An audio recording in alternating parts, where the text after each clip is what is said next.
Yes.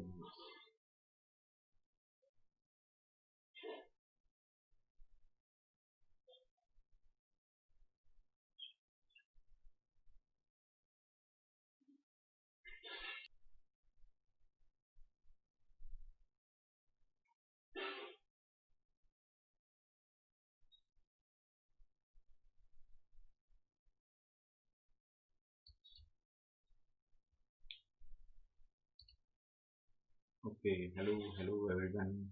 Very good morning.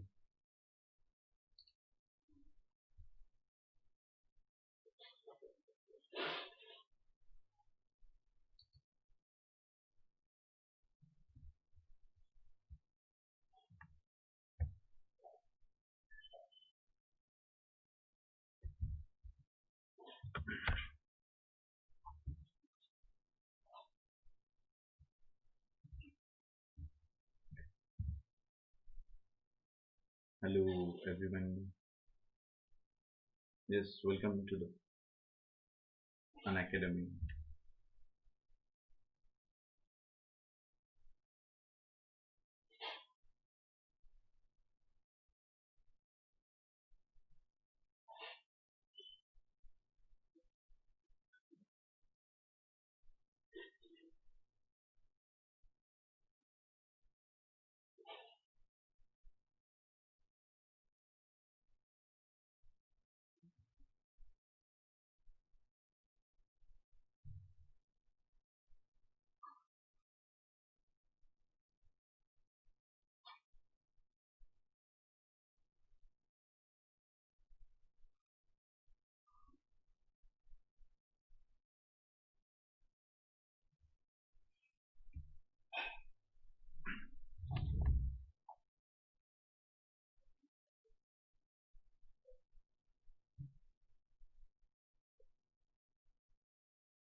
Yes, hello, everyone. Very good morning to all of you.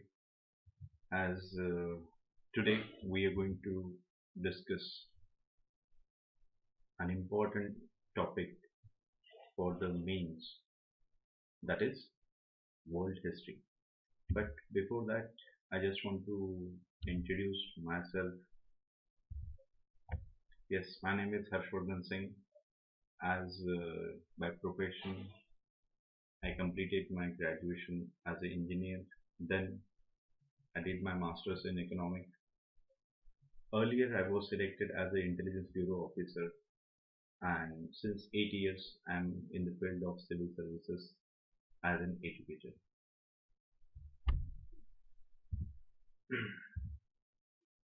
As all of you have taken the subscription of an academy, but those who haven't taken the subscription of an academy, then please take the subscription. You have the choices, and yes, you can use my code to get a 10% discount. That is Harsh V10.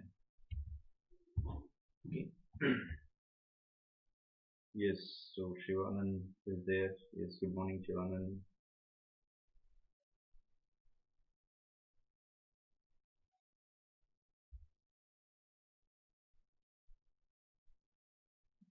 Okay,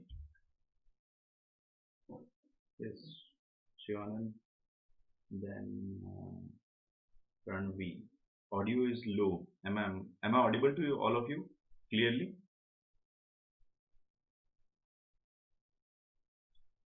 Yes, am I audible to all of you now?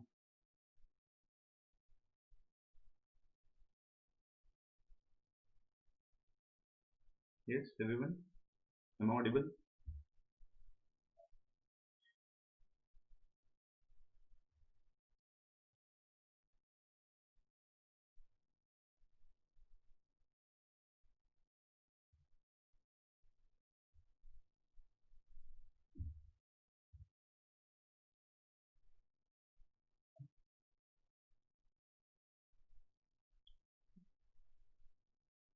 Yes, I think problem is fixed right now.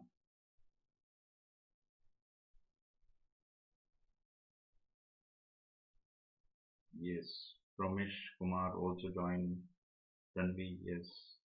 Yes, maybe this is my first day on this platform, so that's why maybe me and you faces some problem. But yes, of course, we are going to sort it out this problem. Yes, one more person has joined us, that is Happy Mittal. Happy Mittal is also with us. So very good morning to all of you. Before start this session, I just want to discuss one important aspect related to the history.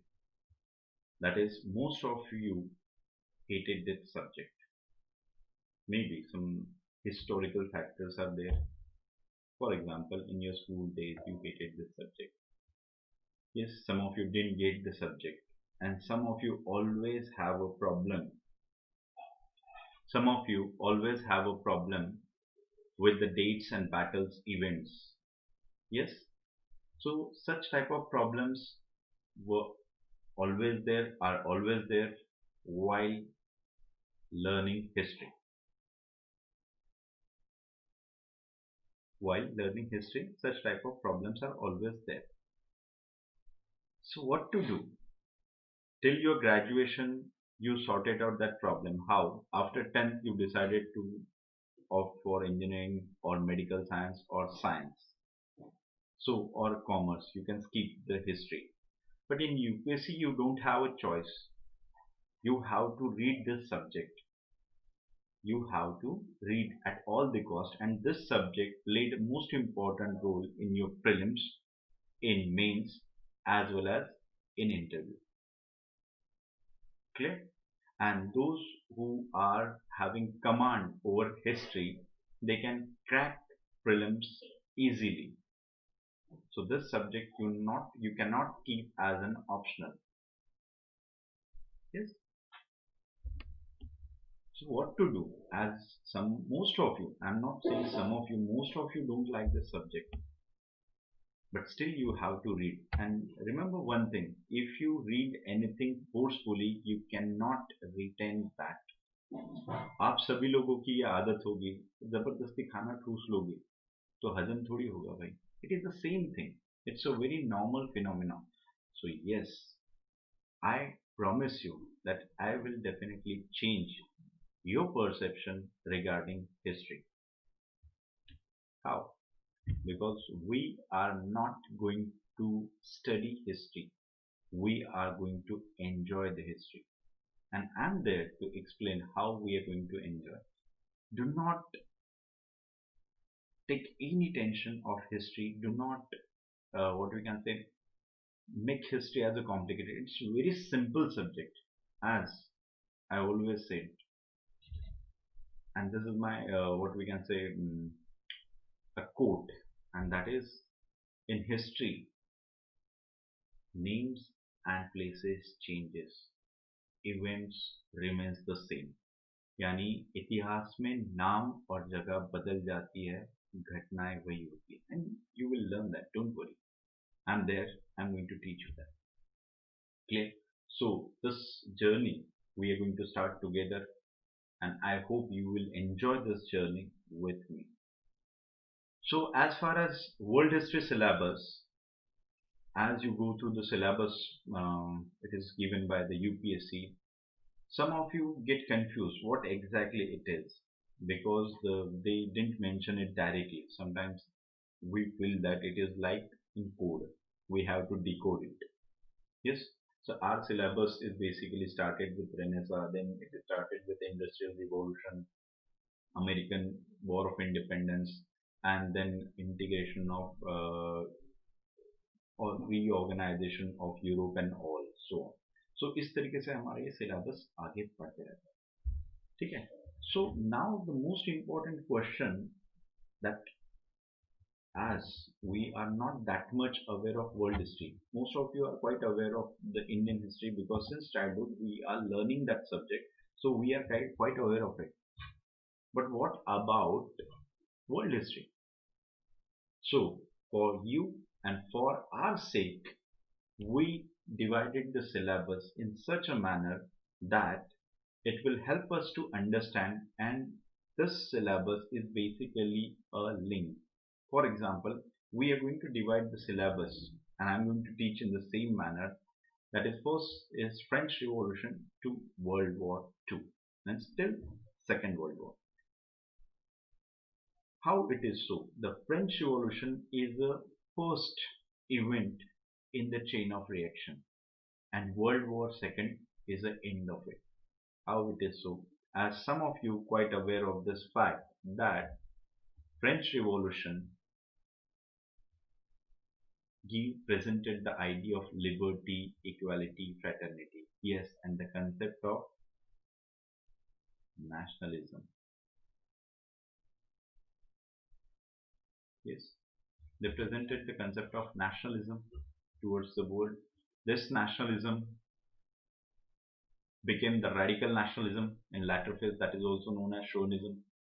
And this chauvinism played an important role in First World War as well as Second World War. Yes. So if we consider the chain reaction, the first thing, that is French Revolution. Yes, the first thing is French Revolution. In French Revolution, we are going to discuss the phases. First phase of National Assembly, second phase is of Legislative Assembly, then National Convention, Directory System, Consulate System, and end of Revolution. Okay. Then we are going to discuss the Napoleon. Yes, here we are going to discuss after that Napoleon. We are going to discuss rise and fall of Napoleon. Then we are going to discuss about the Metternich system. Metternich is very popular, means he was a very popular person. Who was he? What type of system it was? We are going to discuss in detail related to Metternich system. Then after Metternich system, in meanwhile here, before Metternich system and after Napoleon, there was Vienna Congress. Don't worry, don't worry, do not take tension. I'm going to explain everything in detail. I'm just mentioning how this thing started and ended with World War II. Clear?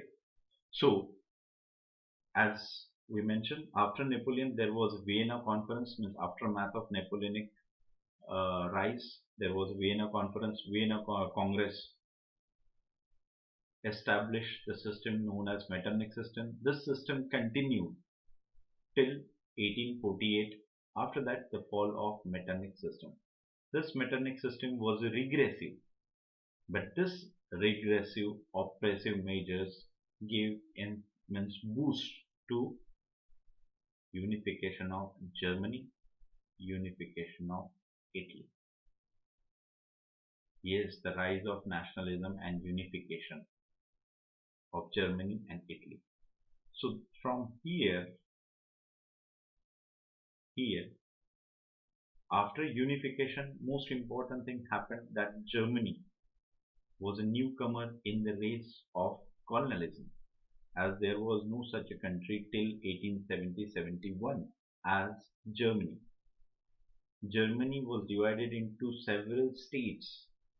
So when Germany became a contender, a newcomer in the race of colonialism, in the race of imperialism, the most important challenge in front of Germany was from Britain and was from France. Britain and France were already established their empire all over the world. All over the world, they established their empire. Now they are facing challenge from Germany, and this became the main bone of contention between previous mighty power such as Britain and France, and on other side Germany. This madness led to First World War. The First World War didn't solve all the problem. That's why they said that चलो आज कुछ तूफान थे. Second World War. Clear? So this is the chain of reaction. It started with the French Revolution, the events that leads to World War II. Clear? So in books we don't find the link in such a manner. Okay, so we are going to discuss this thing in detail.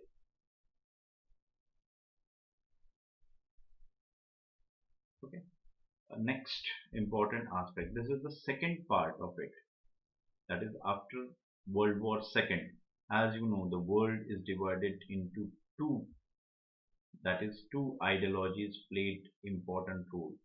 One was capitalist ideology and other was communist ideology. Capitalist ideology was supported by the countries like USA, or we can say USA was the leader of that, and communist ideology was supported by USSR. Clear?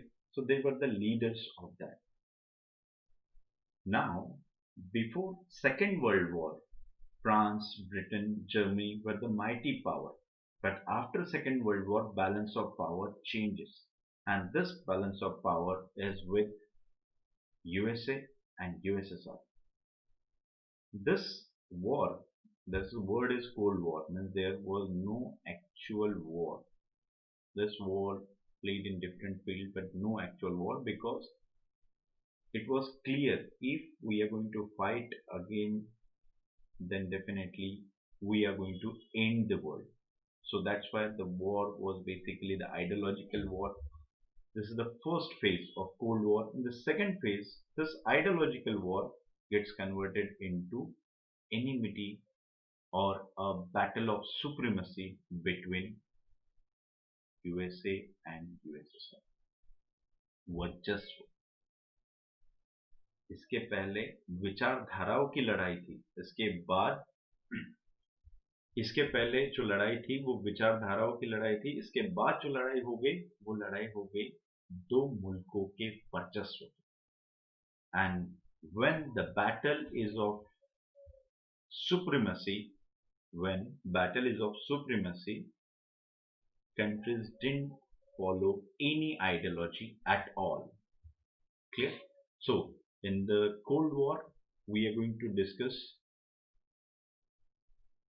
the aspect from both the side. And for example, we are going to discuss NATO. Just a minute, I want to clear the screen.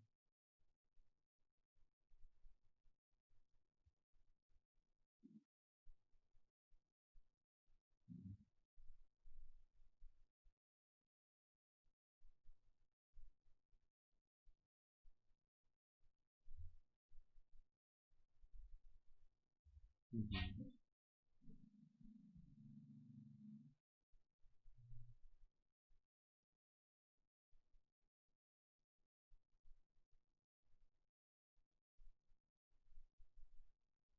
Yes. Yes. So here, as I mentioned, that beginning of Cold War, in that we are going to mention the division between USA and USSR. Here they established NATO. Here they established there should be response to the NATO. Yes, Warsaw Pact. Clear? Then Mad Doctrine was there. Korean War was there. Mad Doctrine, Korean War, then Vietnam War, Cuban Missile Crisis.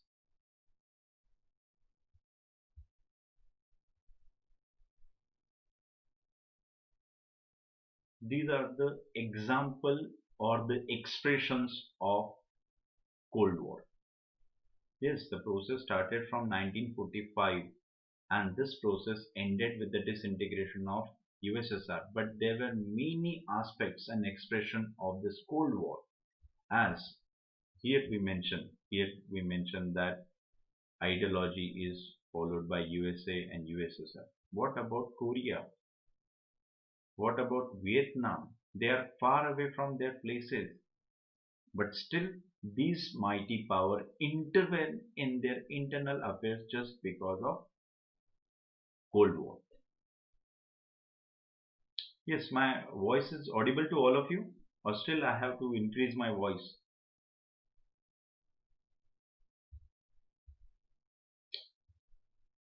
Yeah, if it is so, please let me know. Okay.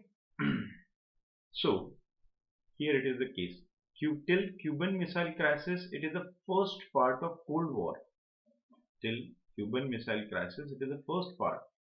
Later on, they changed their policy because of various aspects, socio-political, economic aspect. They changed their policy.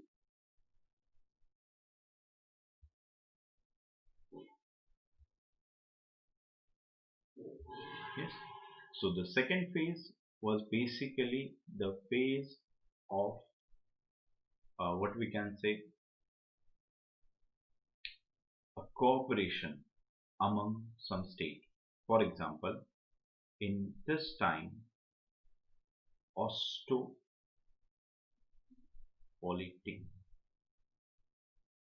Some of you quite aware of this word, Ostopolitik. Yes. Then you also heard about one more aspect, that is fall of wall of Germany. Yes, maximum people really know one thing, that is wall of China. Yes, there was a wall in between Germany. That is, that wall divided the Germany into east and west. So such as there are few examples of change in the Cold War policy, as Cold War was continuous war for a long time, and this Cold War is not having any decisive result.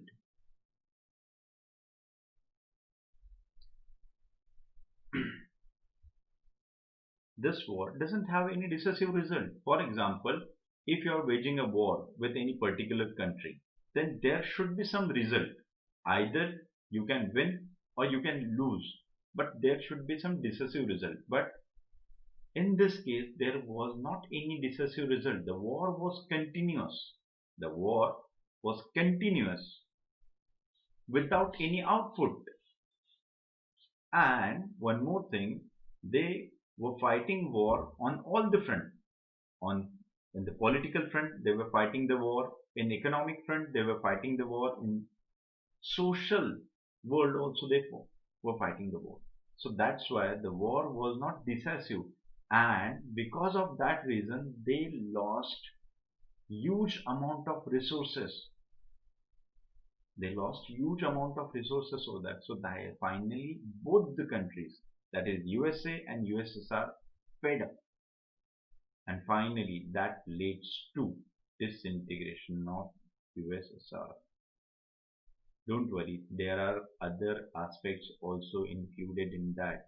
Do not consider that I'm going to end this thing with just an explanation. No, we are going to discuss everything in detail. So please be with me. Okay. Then of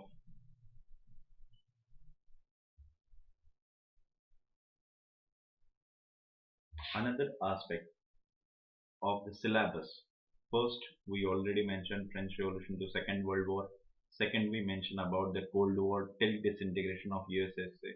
And third is all about revolution. Revolution.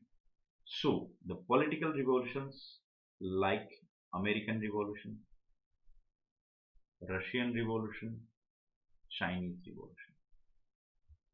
American Revolution is popularly known as American War of Independence. Yes, American Revolution is popularly known as American War of India. Russian Revolution, everybody knew about this. That is 1917. There were two revolutions, one in February or March and another is October, November. February and March revolution known as Menshevik, and this revolution is known as Bolshevik.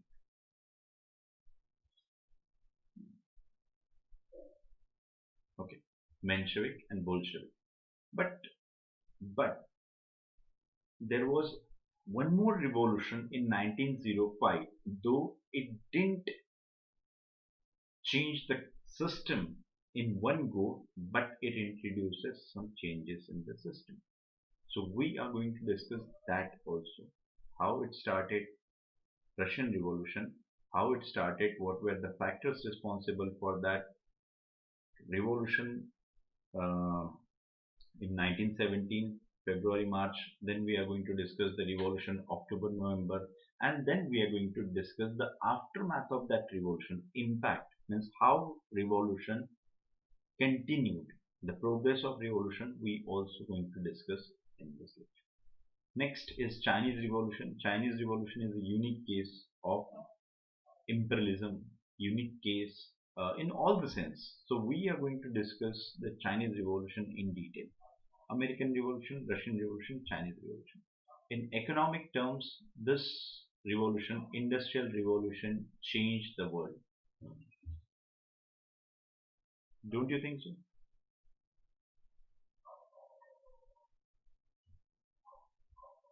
Industrial revolution changed the world in all the context.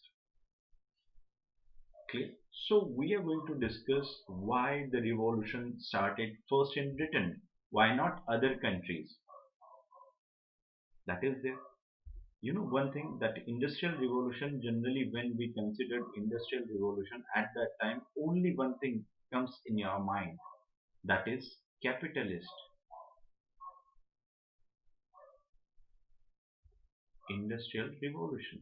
One more word is comes in our mind, that is bourgeois. Okay, one more word comes in our mind, that is bourgeois. So we are going to discuss who were the bourgeois, why the revolution started there, what were the impact of revolution, what were the impact of revolution over you, me, means over the world. We are going to discuss that, clear, in the industrial revolution.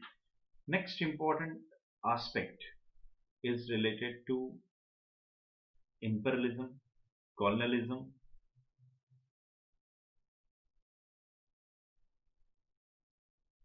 decolonialism, and neocolonialism. And this is the area where these things happen: Africa, Asia, and Latin America. Latin America is very well known as South America. Why it is known as Latin America? It's your duty. It's your duty to find out why that particular area is known as Latin America. Why not they popularly called it as South America?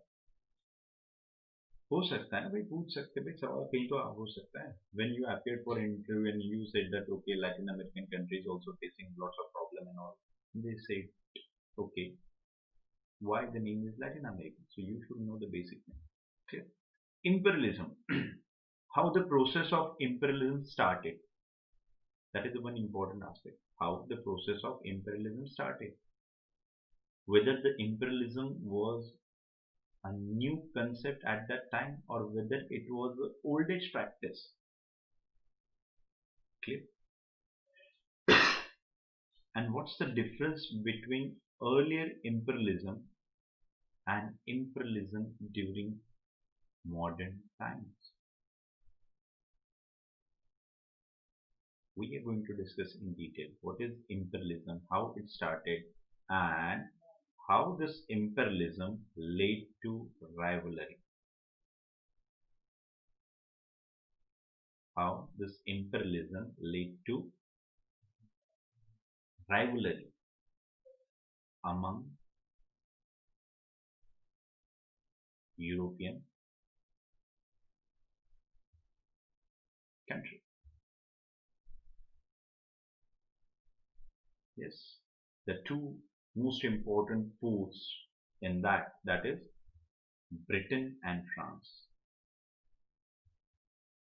Britain and France. These were the two important enemies for centuries because of this imperialism.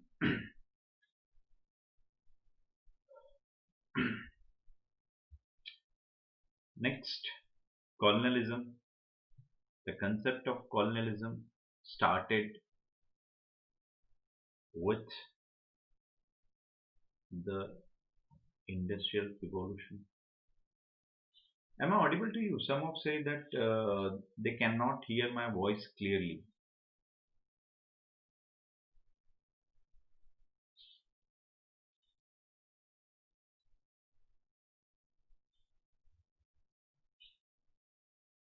Yes, as Sai Karthik said that I'm not audible. Yes, am I audible to you? Because this is our first interaction with each other. Maybe you cannot hear my voice clearly and all. So please, if it is so, please let me know.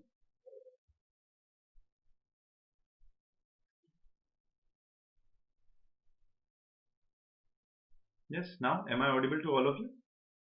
Good. Yes, so as I mentioned, the race for colonialism began with the Industrial Revolution. There are other factors were also present, but Industrial Revolution played an important role in that.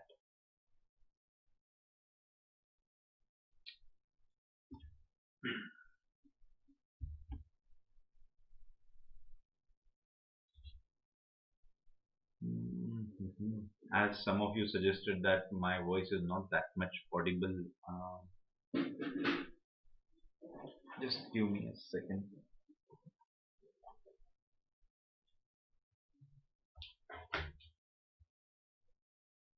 I have to do something. Oh, sorry.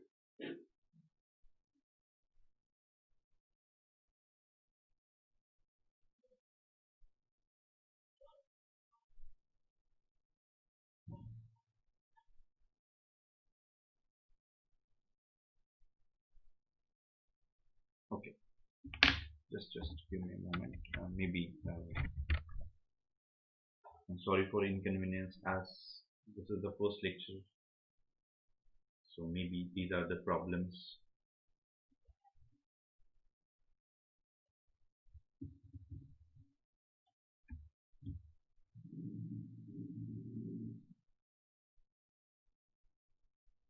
Yes, am I audible now?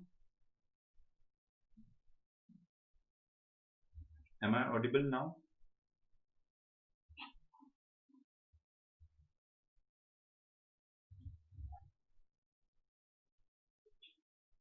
Yes.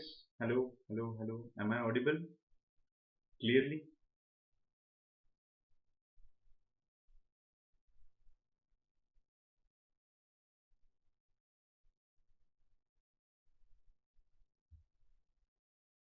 Yes. Huh. I hope my voice is loud and clear right now.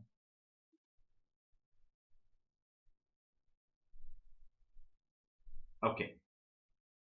Okay. Another important aspect is decolonialism. Decolonialism, decolonization. Okay. Yeah. No. Thank you. Thank you. Thank you, Vanapriya, for letting me know. So another important aspect is decolonialism. Decolonialism is also having two phases. The first phase is in Latin America and another phase in Asia and Africa. But when the word decolonization, but the word decolonization is used, most of us is having idea that decolonization means independence of India. Yes, exactly. But this is just a half truth. Decolonization, most of you considered that decolonization of Asia and Africa. It is the half truth. But the process of decolonization began a century ago in Latin American countries. So we are going to discuss the decolonization process in that area. Clear? Best example, American War of Independence. It is kind of decolonization. There one more person. Some of you quite aware of the name of that person, Simon Bolivar. Simon Bolivar is one of the person who are considered as a hero of revolution. He started the process of decolonization. So we are going to discuss that in detail. The another important aspect is of neocolonialism. Neocolonialism. What is the difference between decolonialism? What is the difference between colonialism and neocolonialism? What do you think? What's the difference? Yes, of course, the word neo is present. The word neo is present. That means new, नया है यह. If it is new, then what's the difference between old and new? We are going to discuss. Just I'm going to let you know that in the process of colonialism, Britain and France took the lead. Along with that, Portugal and Spain. These were the four countries who established their control almost all over the world. But in the process of neocolonialism, these all players lost relevance.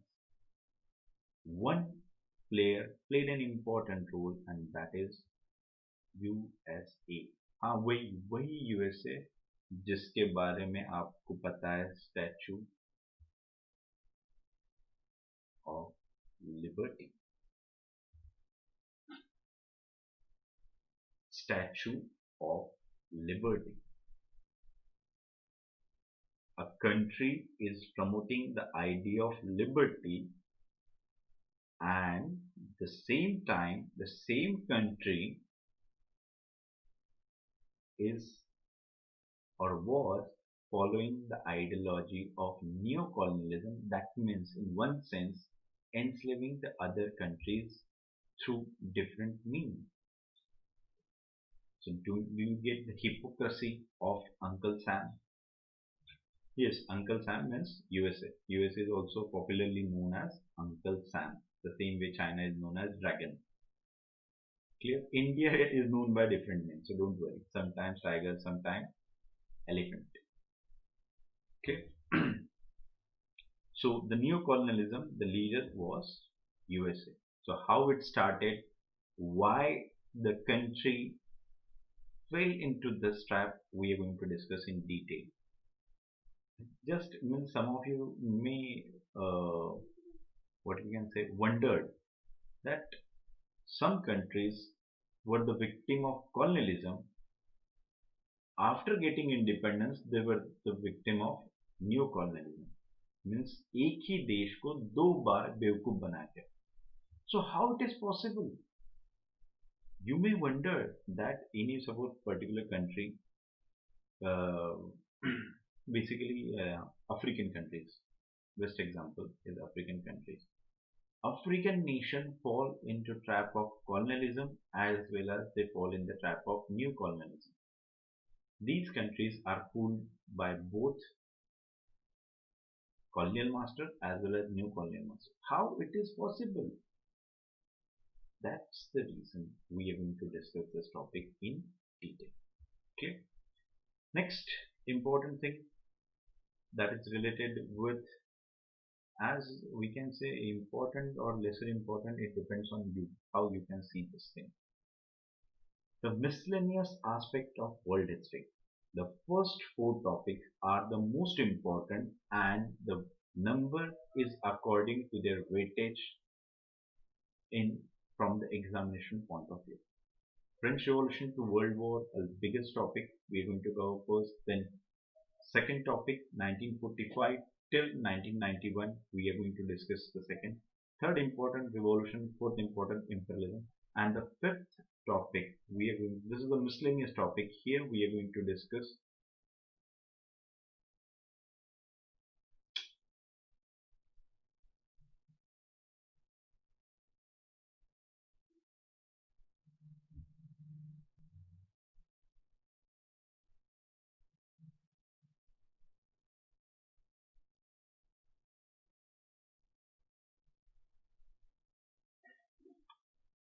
Yes, everyone.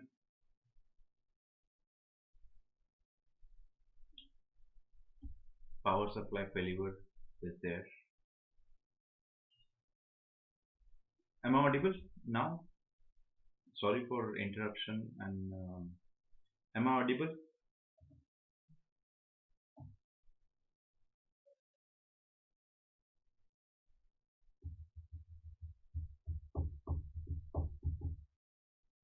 Am I audible?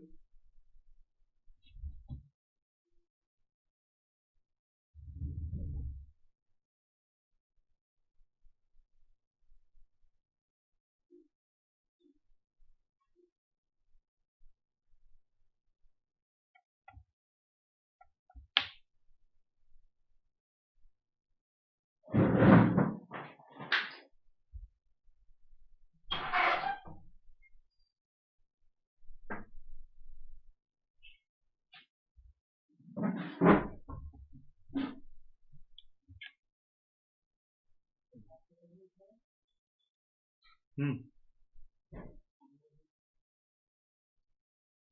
Yes.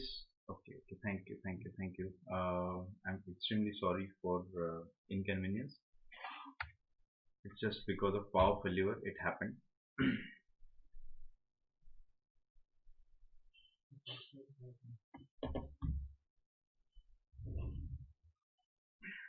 Okay. So, as we mentioned, this is the least important topic from the exam point of view. That is this Renaissance philosophy and other miscellaneous topic. But it doesn't mean that UPSC is not going to ask questions. Yes, it doesn't mean that UPSC is not going to ask the question related to same. UPSC is definitely going to ask the question. Okay, so be ready for it. Now we are going to start the. So we discuss with the syllable war, revolution, imperialism, colonialism, etc., and the miscellaneous aspects of it. Now, so next. Now, factors responsible for revolution. Factors responsible for revolution. As you can see, slide is blank. It was not a mistake. I did it purposely. Why it is so? Let me explain. As all of you mug up the things related to any topic, for example, revolution, as I mentioned earlier, that in history, name and places changes, events remains the same. घटनाएं वही होती है, ये हमने आपको बताया. So whatever I said, let's verify it. Let's verify it, how it is so. So I'm asking you the question and I want an answer from you, as I believe in two-way communication. Interaction. Without interaction, learning is just like listening any pravachan from any Baba. And if we consider gender equality, then sadhvi as well. It's just like same one-way communication. They say something, you listen something, and you go to your home. I don't want that. I want an interactive thing from you. And most of you know the answers, but you never had the courage to express because of fear of failure. So let's check whether you are in a position to tell me the answer. So my question is very simple. My question is very simple, that what are the factors responsible for revolution any place at any time in anywhere in the world? Yes, a very simple question to all of you. factors responsible for revolution at any place, any time, anywhere in the world? Let me explain in Hindi as well. किसी भी राज्य क्रांति के लिए, किसी भी राज्य क्रांति के लिए ऐसे कौन कौन से कारण होते हैं जिस वजह से राज्य क्रांति होती है? और हमने यहाँ पे देखा, यहाँ पे लिखा है एनी प्लेस, यानी दुनिया में कहीं पे भी, एनी टाइम, कभी भी, मीन्स इन पास्ट, प्रेजेंट और in future. So what do you think? What are the factors responsible for revolution any place, anywhere, anytime in the world? French Revolution, American Revolution, Russian Revolution, Chinese Revolution, Tulip Revolution, yes, Twitter Revolution, something name. Yes, as Sai Karthik said, ideas are responsible. Then societal changes important. Yes, whatever you are going to say, I'm going to write here. Ideas. Some said ideas, some said societal changes. Yes, Ashwini said economic situation.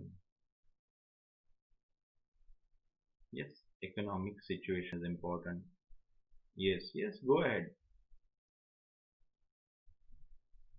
Yes, one more economic distress is there. Preeti said. ABCD said inequality, exploitation, autocracy. Yes, yes, go ahead, go ahead.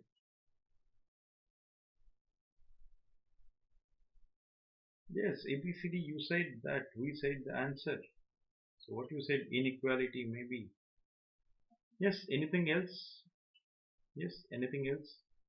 Anybody want to say something? Means ideas, we mention here, ideas, societal changes, economic stand, inequality, exploitation,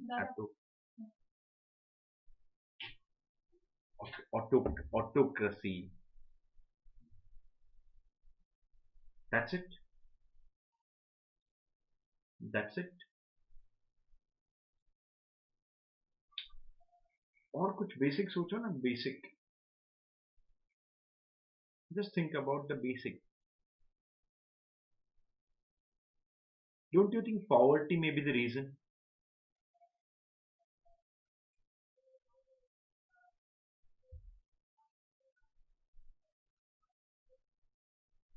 Yes, don't you think poverty may be the reason?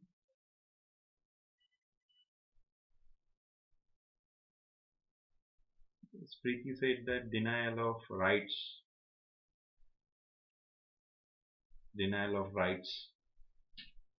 अरे हाँ ना, क्या बार बार वही बताओगे? Yes, we already mentioned exploitation. Yes, we already mentioned exploitation. We already mentioned the economic thing. Any other aspect? Yes, please, please. I want answer from your side. Whatever you said, I'm going to write there.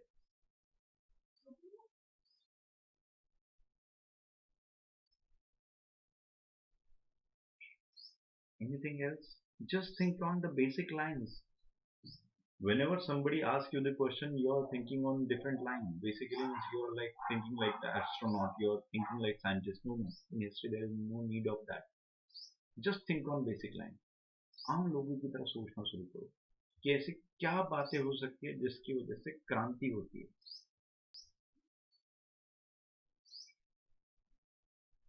Corrupt administration. चलो आपने कह दिया तो लिख दिया हमने, उसमें क्या है? So it's not a big deal.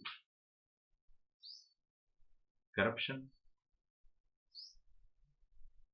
Violence.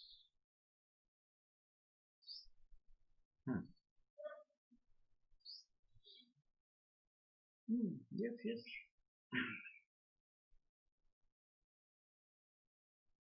That's it.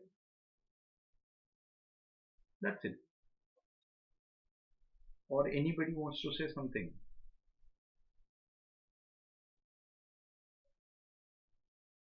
And yes, one more thing. It's a request to all of you, as some of you know me from my previous platform, and some of you are new here. So it's my request to all of you: do not hesitate while answering the question. I'm not expecting the exact answer from you. Clear? I'm not at all means considered that you're going to tell me the exact thing. आप लोगों को नहीं पता है इसीलिए तो आप यहाँ पे आए हो ना. It's very simple. You don't know, that's why you are here. So please be express yourself. Your answer may be right or may be wrong. It doesn't matter. Whatever mistakes you want to do it here right now. UPSC is repeat the mistake. This is, do you agree with me? Means for example, हम जब कहते हैं सच, ये त्रिकालवादी होता है.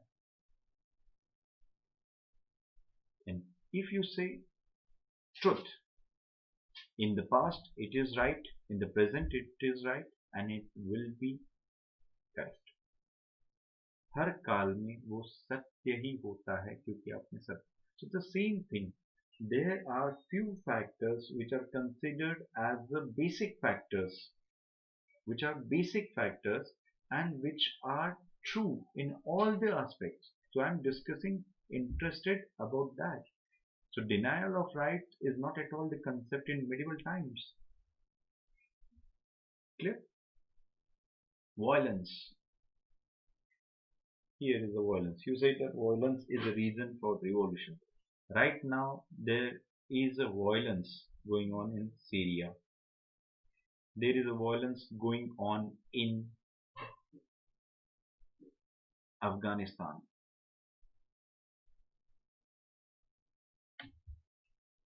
Yes? Am I right or wrong? Right now there is violence is going on.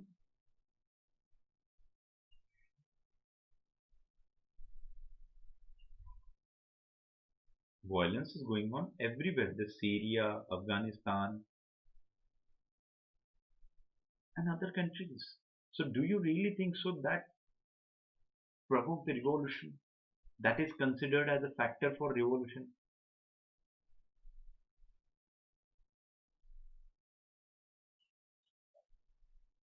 Violence may be the outcome of revolution.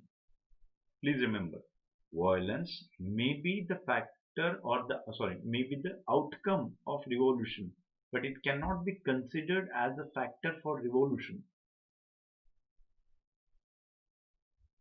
Clear? So we cannot consider this as a factor. हमने rights को भी deny कर दिया because it is not a universal concept every time. But some factors are always there. For example, inequality. जैसे हमने यहाँ लिखा inequality, of course. Then exploitation. Of course, this is a universal thing. Inequality, exploitation, universal thing. Inflation. कुछ भी. Hey, IAS बनने वाले हो भाई साहब. Oh madam, IAS बनने वाले हो. Inflation, do you really think so? Just let me ask you one thing. As in India, onion is around 100 rupees. That is because of inflation. Are you going to start the revolution?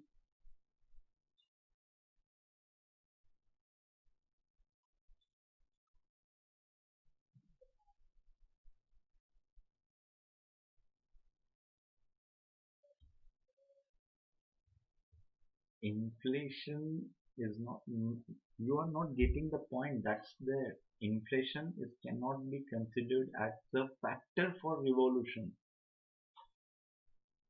Inflation is good term in some extent. जैसे आप लोगों, if you rate what we can say economics, you will get to know to some extent inflation is always good, but if you cross that limit it is very dangerous. Okay, so we please listen to me. I am asking the basic factors which are present everywhere.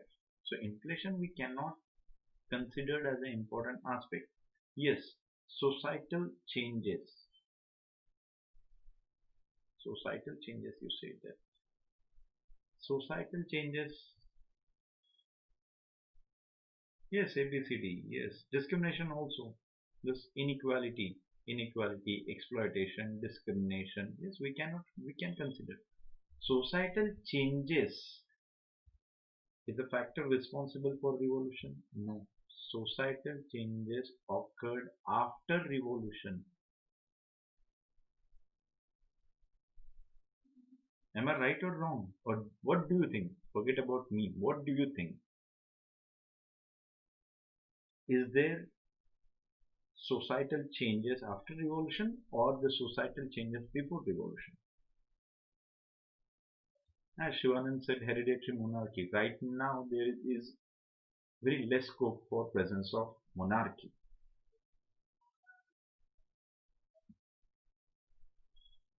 Jasmine revolution, tulip revolution, ये आपने कभी नाम सुना है? 2011 में, in 2011, Arab Spring is the best example of revolution. Sometimes it is against the dictator, sometimes it is against the democratic government, and sometimes it is against monarchy. So monarchy, the presence of monarchy, we cannot consider it as an important aspect. Every time, it is not the case. I am asking you the universal ideas. Okay? So societal changes is after the revolution. Okay? Economic aspect. Economic aspect. Yes, we can consider the economic aspect as important because economy played an important role in all. Means whatever the means economic crisis made the situation worst. If people are hungry, they don't find any god, they don't find any ideology. What they find only one thing, that they want bread, they want food to eat. And if they considered any particular person or any particular institution or system as responsible for that, their poverty, their misery, then definitely they are going to attack. This can be immediate factor for revolution. Okay?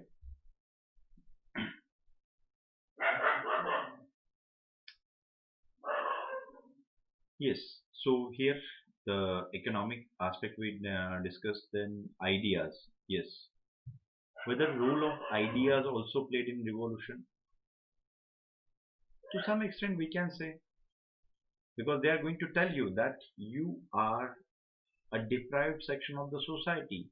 You are exploited by someone, because it is not compulsory that you know everything about the exploitation and all. Somebody, some intelligentsia should be there, and they tell you the same thing. Yes, you are exploited, you are looted, you are cheated. Clear? That made angry. Corruption.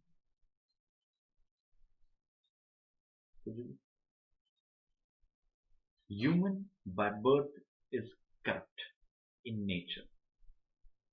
Corruption is always there, just intensity varies. Always remember, intensity varies.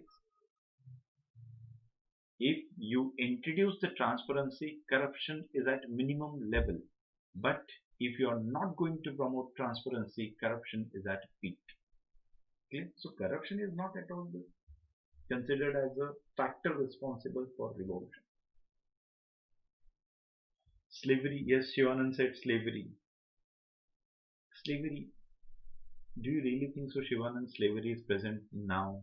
Because my question is basic, very basic question, and it is applicable all the time. Means in future revolution, means in 2021, 2025, 2030, this question and these factors are remains the same. Basic factors remains the same. So slavery was the issue. Slavery is not at all the issue. And do you really think so? Slavery will be the issue in future? No, not at all. Clear. So one more said, enlightenment. Enlightenment, yes, ideas is basically the enlightenment. ये दिमाग की बत्ती जलाना. Ideas, philosopher and all. Okay. So we discuss all the aspect and all. Here, some one more person said the education. Okay, let me ask you one question.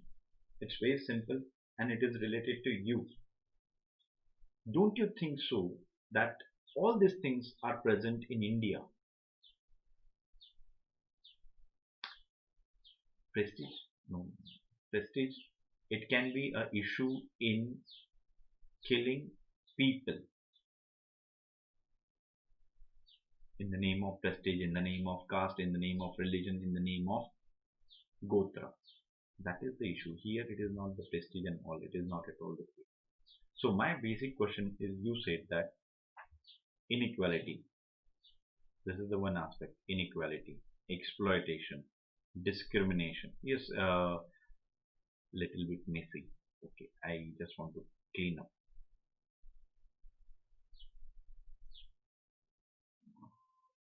Here, nice में लिखेंगे ना.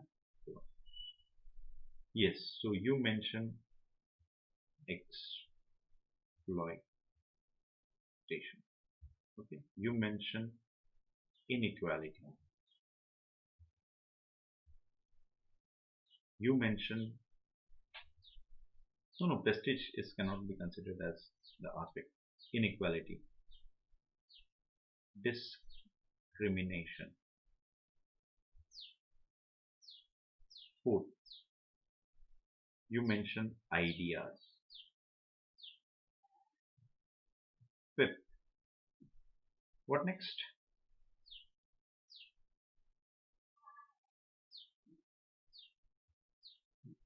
Economic crisis, we can consider.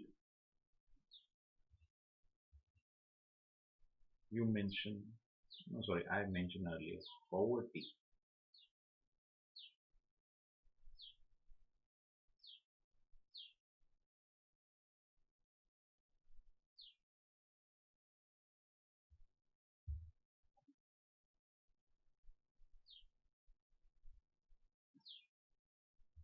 Yes, am I audible?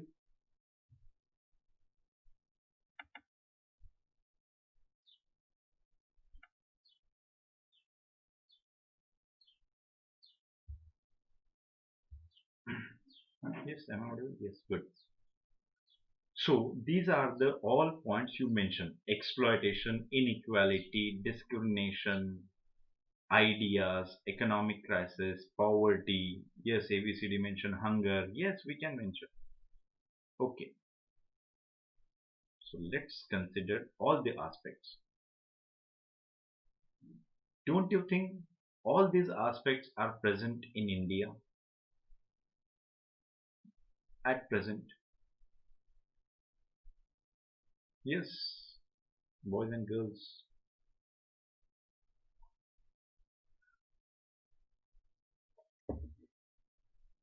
Hmm.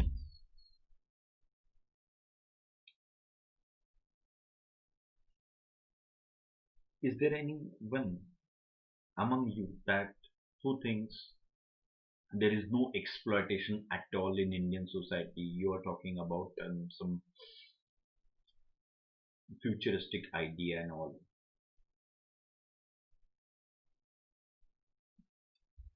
Do you know one thing? Because of the corona and lockdown, this is this exploitation we can consider it as a systematic exploitation. How it is so? Let's take example of any person right now in present in India. Because of corona, salary reduced to half. Okay, for 2 months we can consider for 2 months there was no work and or at all. Okay, but right now work is resumed. Work is resumed. salary? No.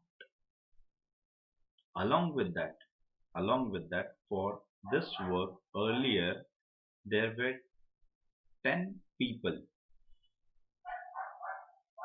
for to do this work. There were 10 people. Now there is only one person. Don't you think it is an act of exploitation? Person is not getting his or her salary, still that person is doing full work, means whatever the work allotted to him, he is working.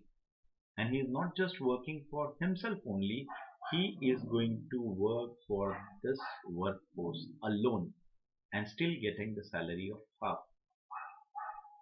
It's exploitation. Yes, it is a exploitation.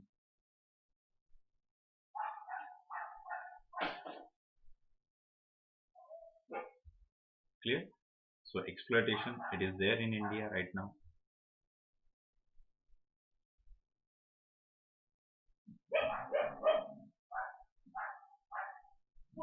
Clear? Inequality. Whether inequality, the concept of inequality present in India, or it is just a new Western ideology and all. Some of you might consider it is a Western ideology. In India, we considered all equal. Yes, we considered all equal. Just you are divided into caste, just you are divided into religion, and just you are divided into one most important aspect, that is male and female.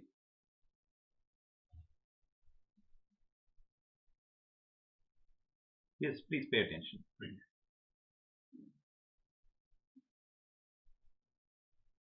Inequality, the basic inequality most of the Indians faces, that is gender inequality, male female, in the form of food, in the form of shelter, in the form of choices, in the form of views. If any girl present her views fearlessly, do you know what the society called that girl? Of course, they are going to call that girl as a over smart. Over smart, not in a positive sense, but in negative sense. Clear? This is the inequality. Don't you think so? One more aspect of inequality present in India, and it is more visible during the time of lockdown.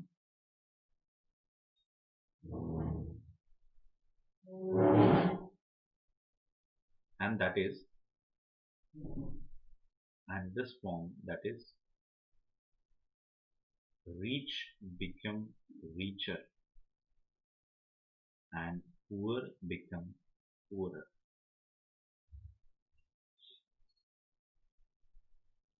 Earlier report was that 1% of Indian is having 51% of the resources of our country, and due to this pandemic, poor lost their saving, poor lost their job, they lost their saving, they lost their jobs, and there is a no scope for them to uplift themselves economically in the society. So now they are going to be poorer day by day. Clear? So inequality is present in India. Just I want to let you know, as you said, that these are the factors responsible for that.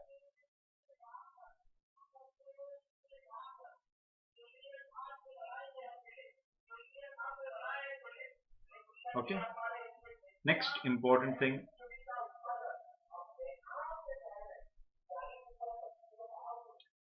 discrimination.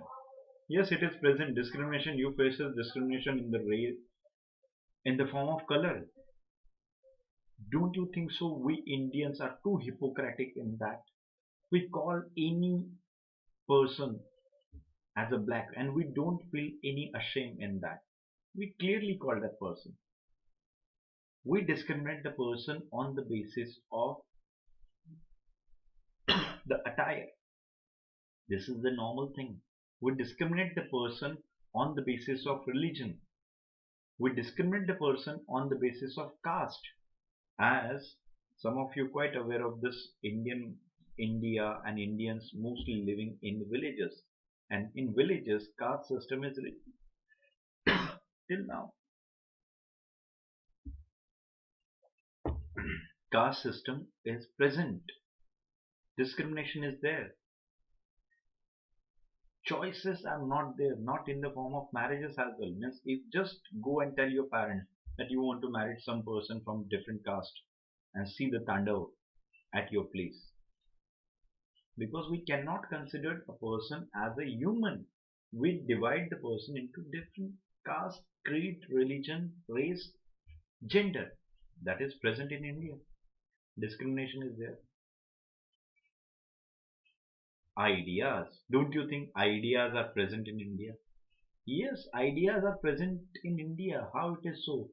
People are saying that you are discriminated, you are facing the problem of inequality, you are facing the problem of exploitation, your identity is under threat, the idea of India is under threat. But who is going to listen? Nowadays in India, we are in different states. We just call them by one name and other name. Means we call them as you are tukde tukde and all such kind of things are there. As some of you know that renowned personalities, when they registered their descent, nobody recognizes that. So ideas are present. You know you are cheated. You know whatever means war since last 70 years by one or other parties cheated you because they are not in a position to provide the basic facilities. Let me explain with help of this example of pandemic. In the corona, when you want ventilators, whether the government is in position to provide that, because we never focus that much on the health infrastructure. So ideas are present, but what about the implementation? Most of the time zero. Economic crisis. Economic crisis. Ideas, as ABCD, you said that ideas leftist, rightist, centrist. No, ideas means basically universal. Ideas and ideologies are different. Please remember this thing. Ideas means idea, like freedom is an idea. Rights is an idea. Clear? So these are the ideas, but ideology is different. Means based on that ideology, one particular group decided they want to act like this. That is ideology. Some say some are leftist, some are rightist, some are centrist. Centrist. That is the case. Okay. Economic crisis. Yes, India is facing economic crisis. Very well. If you go through our PF account, you will get to know that most of the people withdraw their PF. PF is basically last resort for Indians to withdraw. They just withdrew that thing in case of emergency. Now it is a situation. Salaries are not there. Employment is at unemployment is at peak. Before Corona, the situation was worst. After Corona, also the situation is worst. Poverty, India is a leader in that. Poverty is there. So, as you all said that these all the factors, which one? These 7, 8 plus plus लिख देते हैं हम कि और भी factor. These are responsible for revolution. So I ask you the same thing that why there is no revolution in India then? You said that these are the universal factor.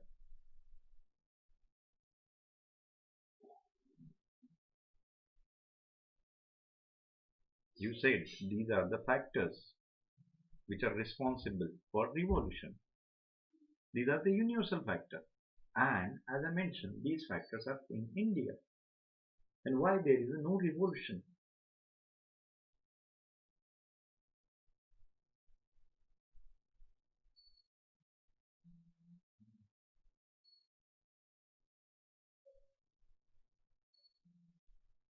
That is the important question. That is the important question. All factors, whatever you said, yes, it is always there in all the revolution, and then still we can say, or there is no revolution in India. Why it is so?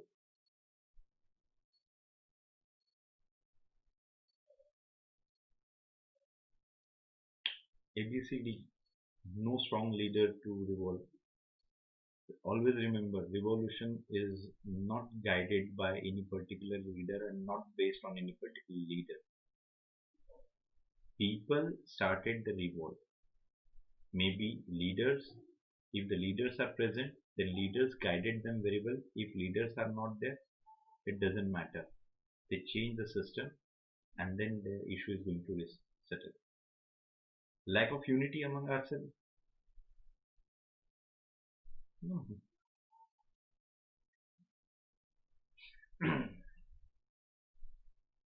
Always remember, always remember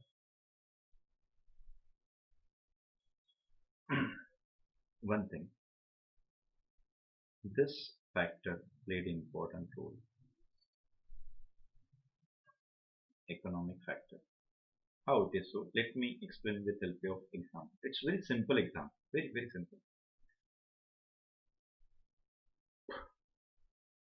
Right now, you're hungry, you're hungry, and you're far away from your place. You want food to eat, and you're hungry for 8 days. And you're well educated enough. Nobody is there to know you. Since basically you are in alien land. You ask people just to provide food or just to give food so that you can survive yourself. But nobody is giving that. So what you are going to do? If you are not going to eat, then you are going to die. Simple. If you are not going to eat, you are going to die. Whether anybody wants themselves to die in such helpless manner? No.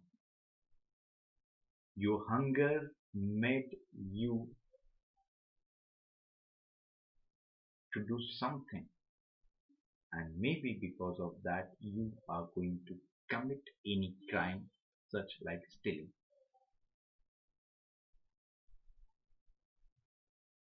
हो सकता है ना कि आप भूखे हो, आपके पास पैसे नहीं है, आपने बहुत लोगों से गुजारिश की है और अभी आपकी हालत है कि आप खाना नहीं खाओगे तो मर जाओगे। क्या आपको लगता है कि आप खुद को मारना पसंद करोगे? Of course not. Nobody. So definitely for your survival, you are going to attack. So this is just a one example. So do you really think so in India our situation is that much worst?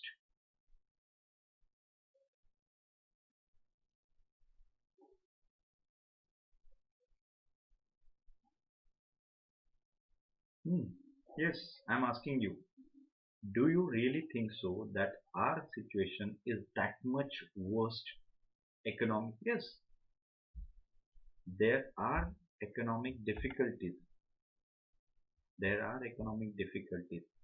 But can we say that India is suffering from economic crisis? Can we say that?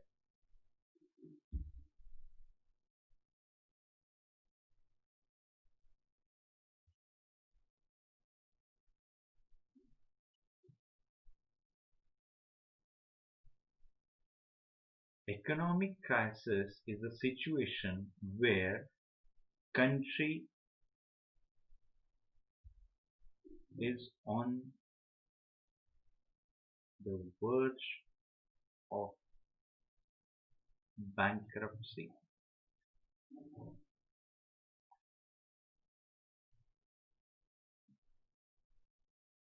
Do you really think so that India is on the verge of bankruptcy? Do you really think so that Indians didn't get food to eat. Some of you quite aware of the rationing system in India. When we announced the lockdown, when we announced this what we can say, the pandemic, at the same time government on other side provided free food, basically lentils, rice, wheat, to the people so that they can survive themselves. Some monetary compensation is given so that they can survive. Even some government took a proactive stand and they asked the people, if anybody is suffering from this crisis, please let us know. They provided themselves a grocery for the month. Yes, I'm talking about India and it happened in India. So can we say that India is suffering from economic crisis? Our financial condition is little bit, means we can say our financial condition is like a worrisome. We have to take care of it. We have to focus on that. But India is not in economic crisis. हम कह रहे आर्थिक संकट में नहीं है. Clear, everyone? In India, poverty is there, exploitation is there, discrimination is there, but still the people are having job. One of the member is earning so that they can survive themselves. But just imagine if nobody is earning, they are sitting idle at their places for a month, for 2 months, for 3 months. Don't you think so that these ideas are going to provoke them? They will realize once they sit idle for long time and nobody, neither from his family, neither from the family of others, everybody is having jobs, sorry, everybody is jobless. Don't you think so? They are going to think about it. Definitely, they are going to realize exploitation. They are going to realize inequality. They are going to realize discrimination. They are going to realize their poverty. And once they realize all these things, they want to blame someone or they want to find someone, maybe in the form of government, in the form of monarch, in the form of dictator,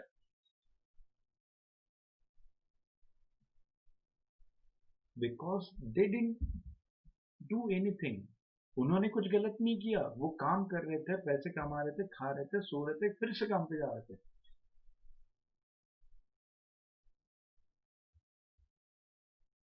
फिर से काम पे जा रहे थे. But now they don't have any work. So these ideas provoke them to think why we are jobless, why we are facing the problem of poverty, why there is inequality in society. We are human beings. Then what's the problem with us? So they are going to find out the solution for that. And if government or monarchy or dictators, if they are not going to resolve their problem or resolve their query, definitely they are going to react against them. And if the reaction is severe, if the reaction is severe, then that reaction is known as revolution. And revolution changed the system. And revolution changed the system.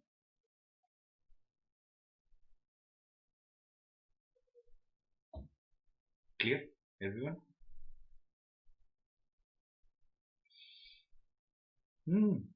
समझे कि नहीं कि भारत में क्रांति क्यों नहीं होती है? Please remember one thing, for revolution there is no need of unity, Why? Because if you are hungry, then you're not going to think about others.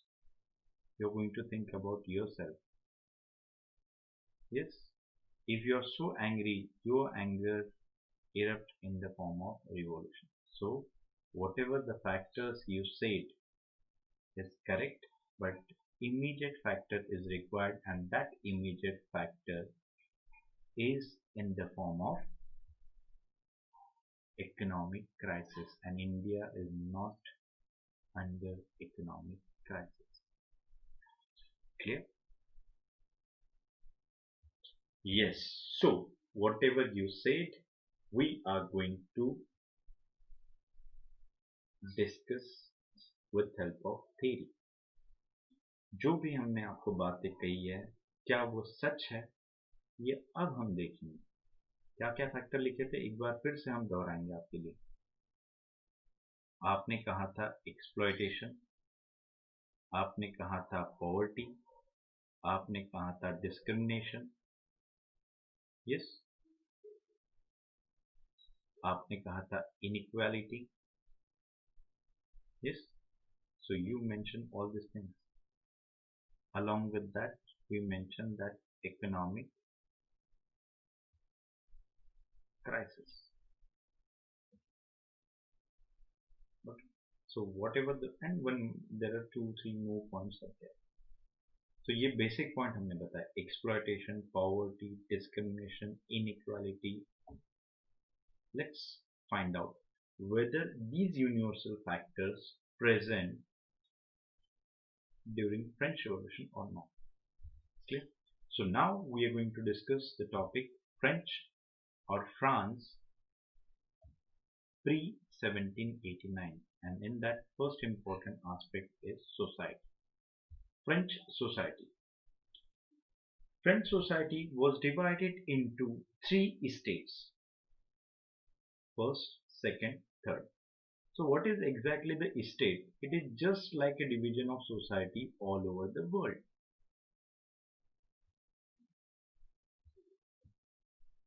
For example, during our ancient time, Indian society divided into 4: Brahman, Shudra, Vaishya, Brahman, Kshatriya, Vaishya, Shudra. Such kind of division of society was there.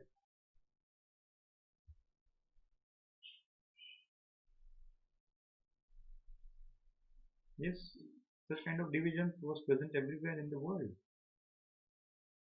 Then, what's the difference between that and this? Division of society into classes, and in the France that class is known as estate. First estate, second estate, and third estate. These are the 3 classes. Okay. First estate belongs to clergy. First estate belongs to clergy. Clergy means the people related with the religion और religious activities.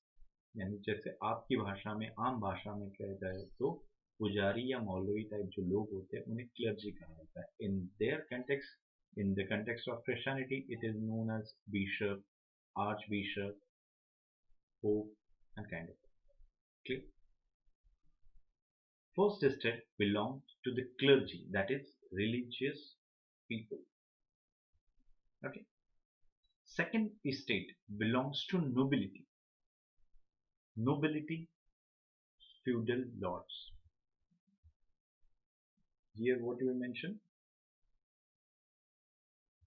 Religious people. Here feudal lords. Second estate belongs to nobility, feudal lords, zamindar,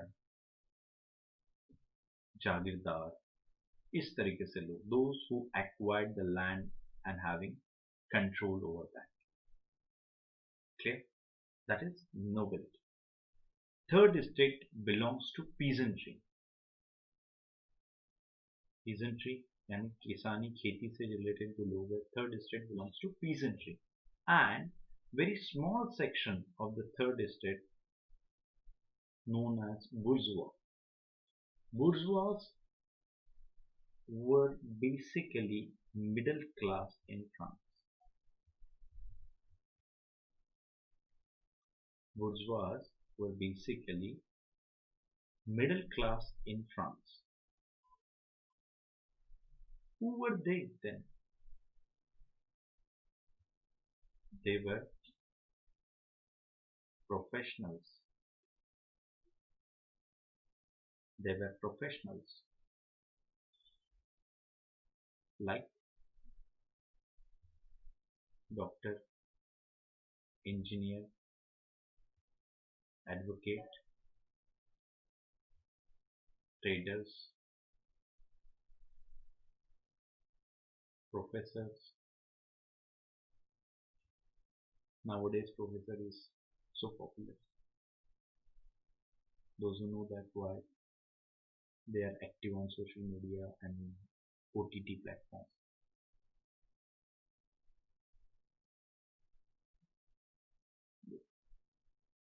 So, if you go through this doctor, advocate, traders, professors, don't you think they are rich people? In present context as well, I'm talking about. Have you ever heard about the story that a doctor is very poor, he cannot fulfill his day-to-day needs? कभी सुना है doctor के बारे में? एक गरीब doctor था.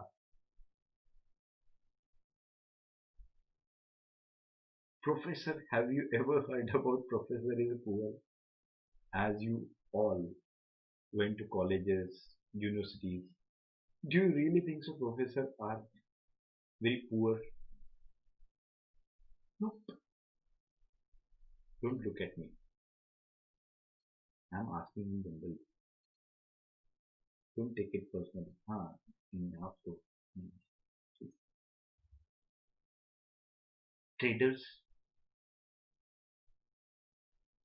have you ever seen any जो व्यापारी होता है, कोई व्यापारी गरीब व्यापारी है? Not at all. गरीब वकील नहीं, गरीब से गरीब वकील भी 500 रुपए कमा लेता है. Clear? So these middle class were the professional and they were having money. आप में से कुछ लोगों ने पूछा होगा दिल में, इन्हें क्यों छोड़ दिया?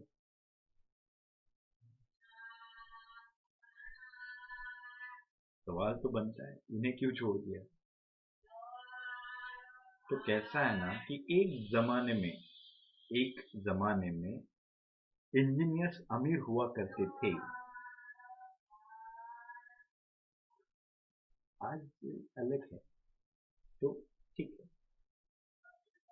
होता है, हर एक के दिन आते हैं. Clear? So professional means having money. Consider. So let's consider this thing again. First estate belongs to the religious people. Second estate belongs to feudal lords, nobility. Third estate belongs to peasantry and bourgeois. Peasantry, क्या इन लोगों के पास पैसे होंगे? Of course not. Peasantry, they don't have that much money. Why? Because of exploitation from each and every section of the society. It was history, it is there as a truth, and it will be remains the same. The condition of peasant was never good in past. Their condition is not good in present, and I don't think so their condition will improve. And why it is so? Because exploitation from all the sides is responsible for their condition. So basically peasantry, poor condition. Got it? Everyone? Yes, everyone? Whatever I explained till now, any problem? No. What's the wrong in this division of the society between first estate, second estate and third estate? Is there anything wrong? If you just look at the thing without having detailed knowledge, you say that it's okay, it's there everywhere. It's not a big deal. Such type of division is always present in the world. You can say that. You can say that because of lack of proper understanding of the society. What's the wrong in that? We are going to discuss right now. This division of society was based on birth. यहाँ पे हम एक दीवार खींच लेते हैं.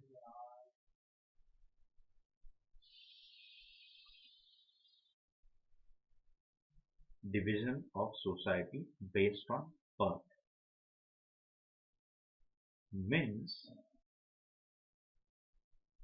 a person from third estate cannot upgrade themselves, cannot raise their status in the society to be a part of second estate or to be the part of first estate.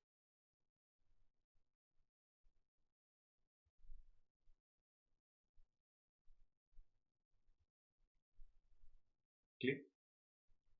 Means just imagine, suppose if you're born in any family, let's take you born in a family which is not well enough,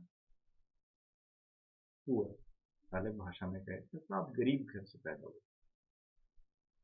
Don't you think so? In India or in present context, you have a scope to achieve your dream. Don't you have? You have the scope. Let's take example of our beloved Prime Minister. As he many times mentioned that thing, and you know that he is from very poor family. But because of his ability, because of his charismatic speeches, he reached to the position which is a dream job for many. Is it possible? Yes, it is possible, but if you have that quality. Clear? But at that time, it was not the case. At that time, it was not the case. Why? Because as I mentioned, these bourgeois community is basically the community of professionals. Bourgeois community is a committee of, bourgeois consist of professionals. They are having money. And why they are living with the poor? Because of the presence of class rigidity. This, you can consider this as a wall which divide the country. The same way, it is a kind of wall present in the society. Because of that, person from third estate cannot raise their status, cannot become a lord. If you born in third estate, you have to die in that. So that's why these people were not happy with that. And this rigidity was based on birth. This rigidity was based on birth, means clear-cut discrimination on the basis of birth. Now the point is there, discrimination.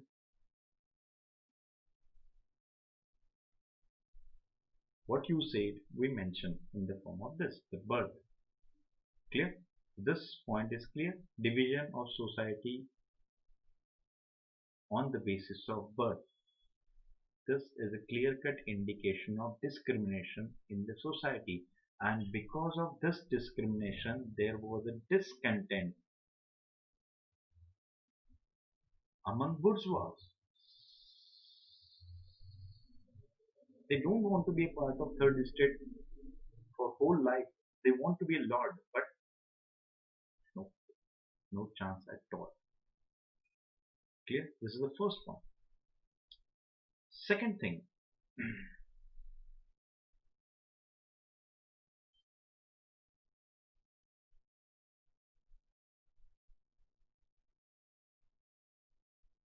second thing is related with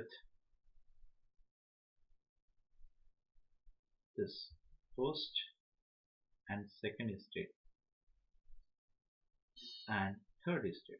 First and second estate is considered as a privileged group, and third estate is considered as an unprivileged class or unprivileged group.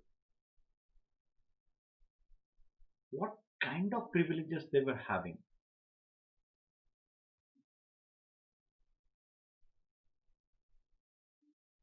Exempted from taxation, exempted from taxation.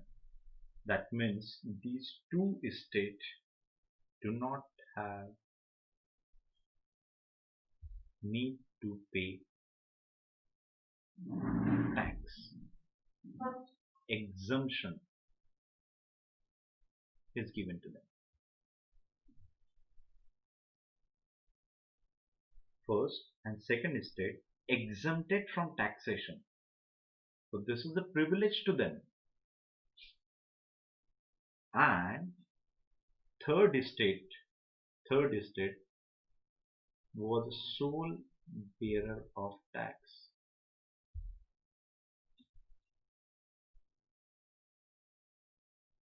Sole bearer of tax.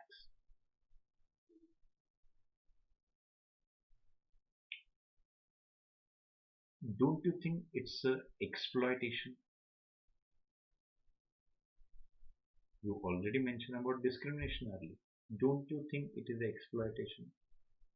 Let me explain this exploitation in more detail, how they exploited. How? Third estate has to pay tax,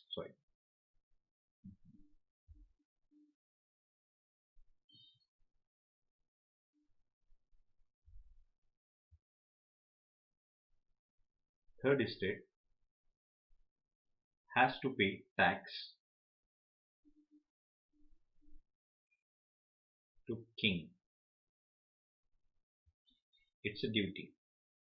Third estate has to pay tax to king in the form of land revenue. In the form of land revenue. Third estate were paying taxes to church as a 1/10 of their income. Popularly, it was known as tithe. 1/10 of the income of third estate they were paying to churches for their upkeepment.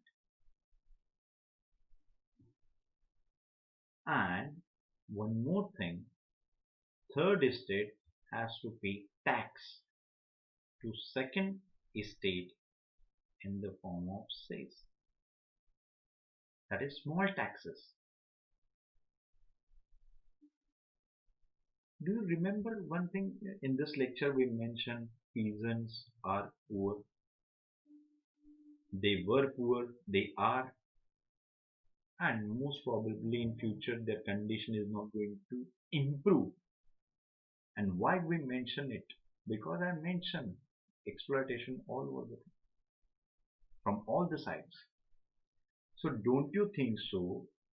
In this case of France, peasantry means out of this third estate, 90% belongs to peasantry and 10% belongs to bourgeois class. So just imagine the population strength. 90% are poor and still they are paying taxes to king as a land revenue, to church as a tithe, to second estate as a cess. Don't you think so? It is an exploitation. We mentioned discrimination, we are mentioning the economic exploitation. And after paying taxes, still they are considered as unprivileged class. After so much exploitation, still they considered as a unprivileged class, and without paying taxes, these two classes are known as privileged class.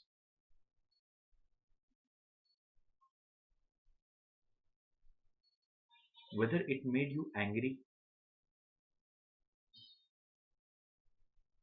Yes, it made you angry. So just think about their situation. They are doing it for centuries. These are the rich people. That first and second estate are rich people. Still no tax. They are poor. Still they have to pay all the tax. So it is a sheer example of economic exploitation of third estate by the privileged class.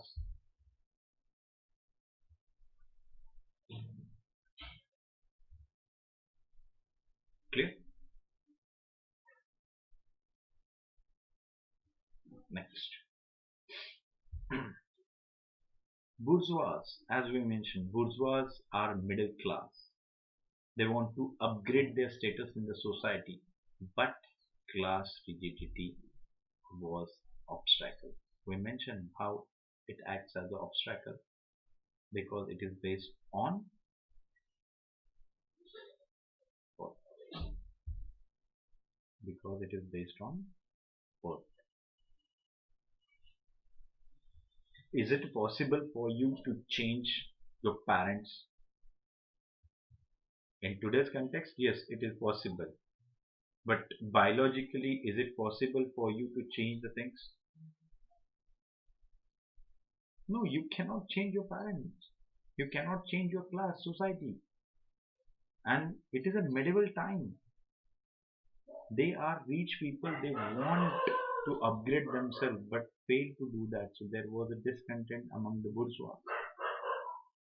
Next important thing, that is a unique feature, as the word is unique means it's, if you want to find it, it's only in France. Unique feature of French nobility, that is privileges without duties. Privileges without duties. Everywhere in the world, privileges were there, privileges are there, but with the privileges, means I'm talking about worldwide, nobility enjoys the privileges, but these privileges are having duties. For example, law, maintaining of law and order, collection of land revenue. Yes, collection of land revenue. So duties in the form of this land revenue collection. Yes, then law and order. So such kind of, what we can say, duties assigned to nobles all over the world. This is in world context. But what about France?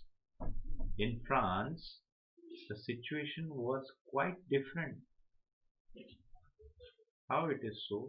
In the France, you have to do one thing, and what? And guess what?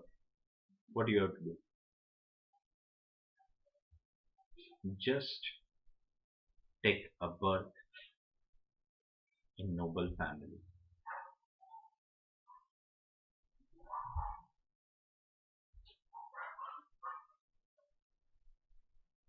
That's it. Just you have to born as a noble, and you will enjoy all the privileges without duties. It made anyone mad.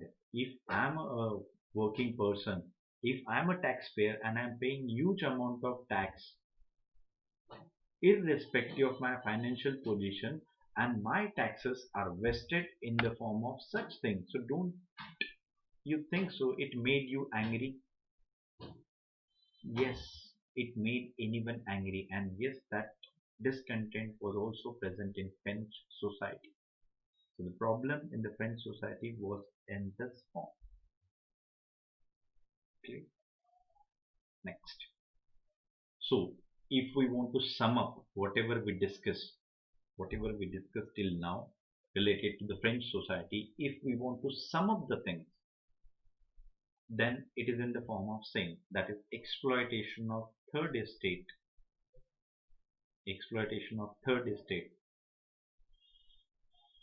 as paying taxes in the land form of land revenue to king, tithe, land revenue to king, tithe to the church, and cess to nobility. So there was huge discontent among third. Next, division of society on the basis of birth.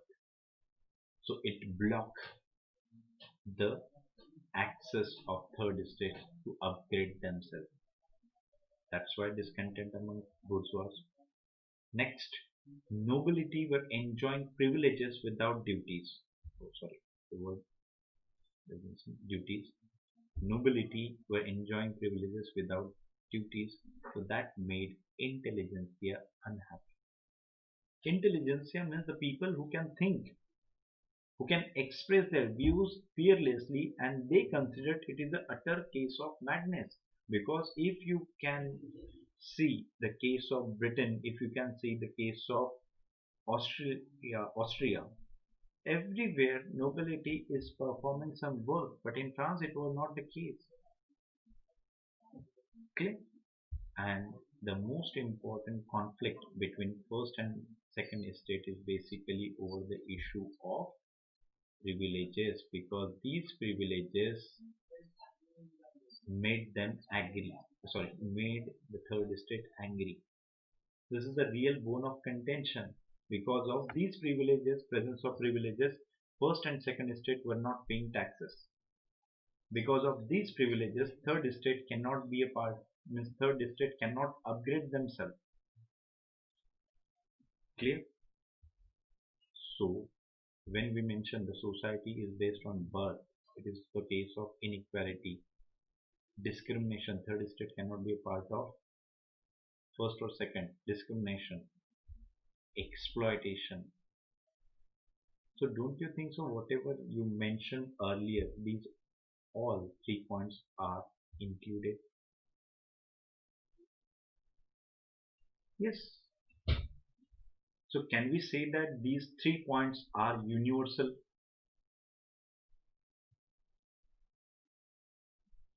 Question I ask to you. What do you think? ये जो हमने आपको पूछा था, means whatever I ask you, don't you think we are going to prove that? Yes, these are the universal ideas. Inequality was there, discrimination was there, exploitation was there. It's universal idea. Clear?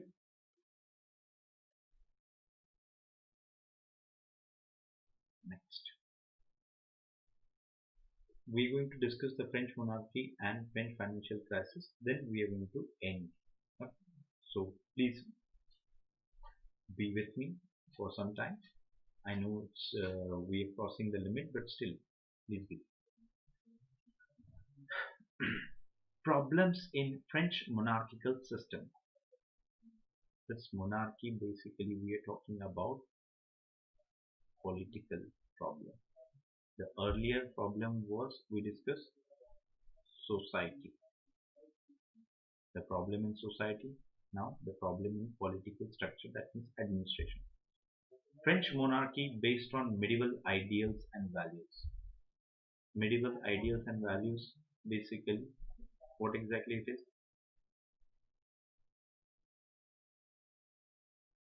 Supremacy of churches, means influence of church over king.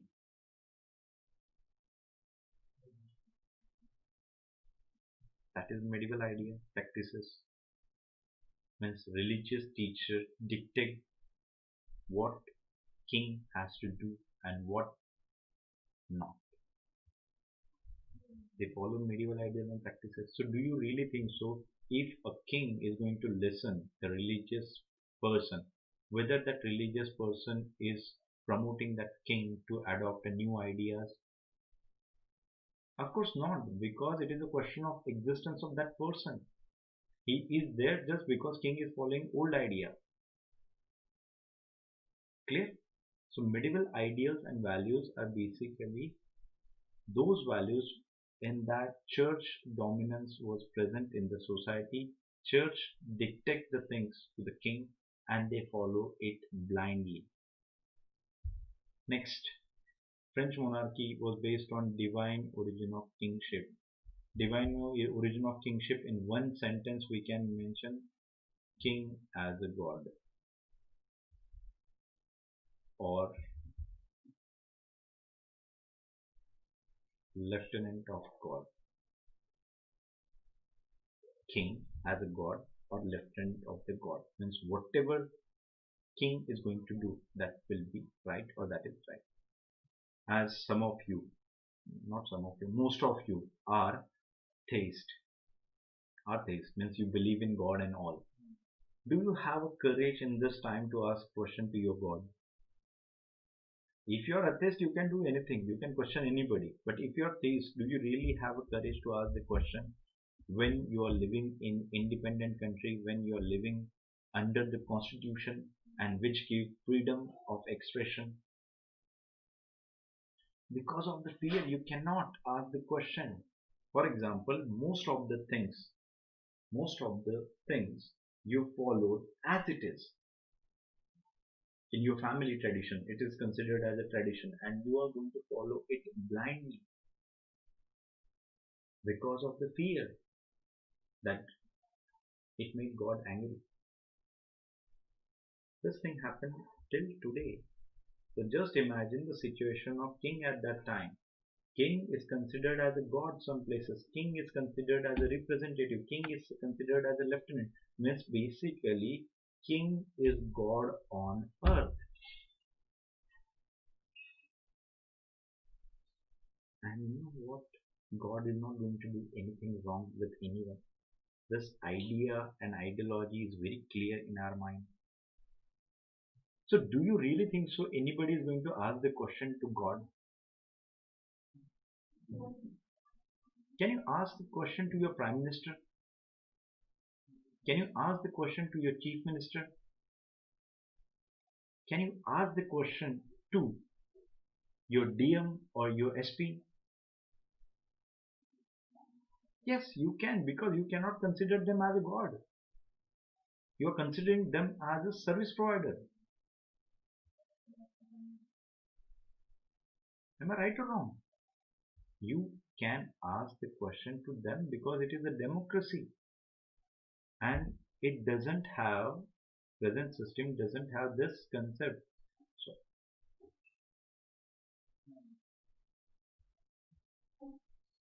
and present system doesn't have this concept.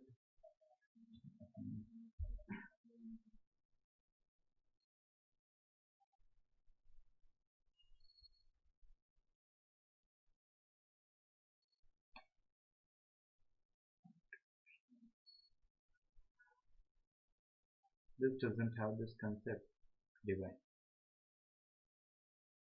Clear? Next, autocratic. The French rule was autocratic in nature. Autocratic means unquestionable.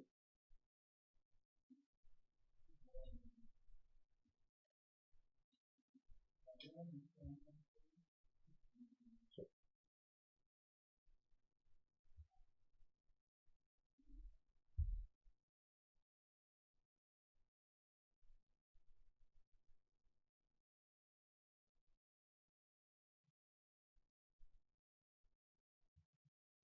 unquestionable means whatever they are doing, it's right. Nothing wrong in that. Do we have such system? Do we have such thing? No, we don't have. We can ask the question to anyone. We can object. We can present our views. But in autocratic system, you don't have a right to present your view. Remember one thing, as I mentioned, when you mentioned about denial of rights and all, at that time I mentioned such concept of rights was not there in past. Yes. So autocratic rule, if you express your opinion, means if you register your discontent against king, that means that means you are registering your discontent against God. And if you're registering your discontent against the God, you're questioning the God. So the punishment is always there, capital punishment. So when you know that if you're going to ask the question to the system, then you're going to be hanged. Do you have a courage to ask question to anyone? Of course not. Nobody, everybody loves themselves. Everybody is having fear to lose their lives. Nobody wants to ask the question.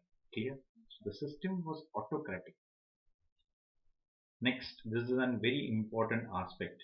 Indifferent to the progress and reforms. Indifferent to the progress and reforms. How? As you know that during the same time in Britain, during the same time in Britain, the process of industrialization began. During the same time, the process of industrialization began. Along with that, constitutional reforms. Along with that, constitutional reforms introduced in Britain. Yes, introduced in Britain. But at the same time, means in short, I can say Britain abolished the concept of divine origin of kingship. They considered king as a human, but still this person or this country considered them as a god. So something. Second, constitutional reforms they introduce. You know, France and Britain are neighbors. In one country, they are introducing progressive things. They are introducing industrial revolution, industrialization, and you are not adopting that stand. That means it proves that you are backward looking in nature. That was a problem with the French monarchy. They were indifferent to the progress and reforms were going on in worldwide. Next, weak economic and financial policies. Weak economic and financial policy. How the weak financial policies or economic policy? Let me explain.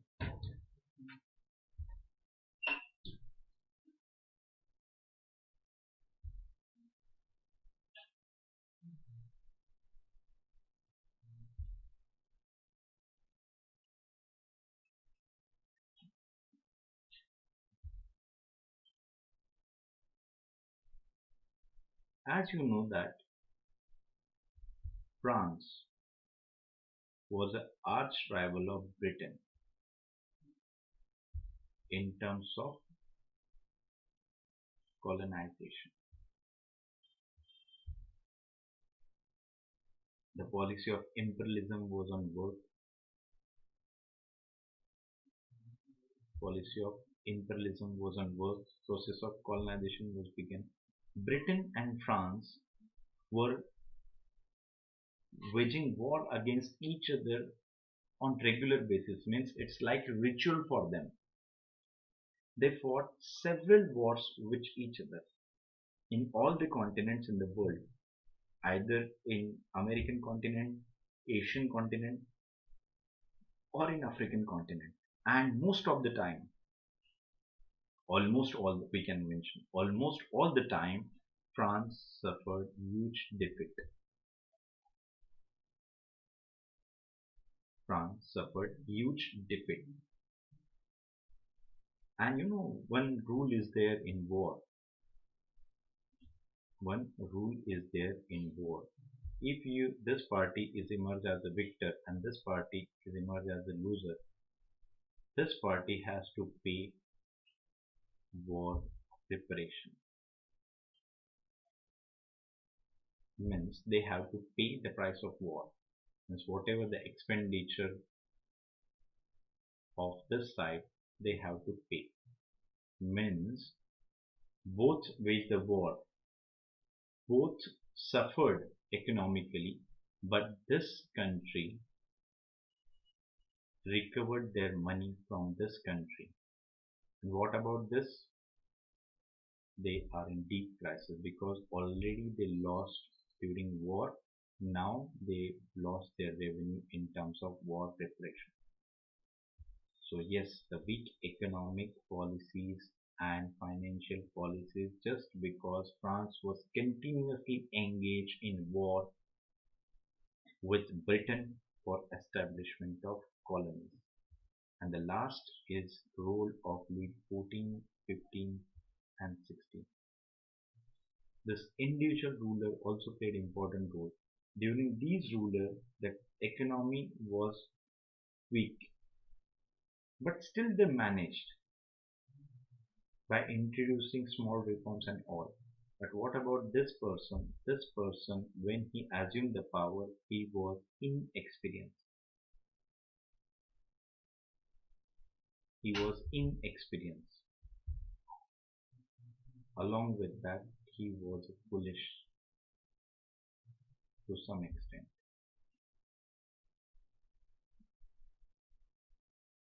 He was foolish to some extent as well.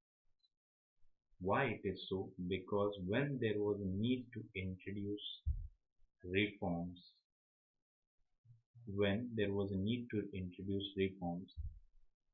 he showed unwillingness.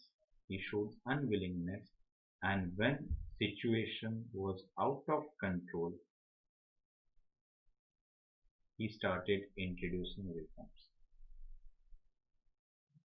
Clear? That's the problem with their role. Leader should be visionary.